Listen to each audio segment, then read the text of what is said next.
ഞാൻ Dr.Smitha Vinu, GreenMed weight management clinic Adoor. എന്താണ് diet? ഡയറ്റിന് കൊടുത്തിരിക്കുന്ന ഡെഫിനിഷൻ ഇങ്ങനെയാണ്: it refers to the amount of food consumed by a person. അതായത് ഒരു വ്യക്തി കഴിക്കുന്ന ആഹാരത്തിൻ്റെ ആകത്തുക.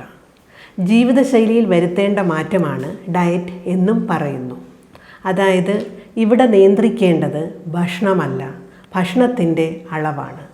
ഭക്ഷണത്തെക്കുറിച്ച് അധികമായി പഠിക്കുമ്പോൾ നമ്മൾക്ക് ബോധ്യപ്പെടും നാം അടുക്കളയിൽ ഉപയോഗിക്കുന്ന ഓരോ ഭക്ഷണവും മരുന്നാണെന്ന്. അതിനാൽ അവയുടെ ഔഷധമൂല്യം മനസ്സിലാക്കി വേണ്ട രീതിയിൽ പാചകം ചെയ്ത് കഴിക്കണം.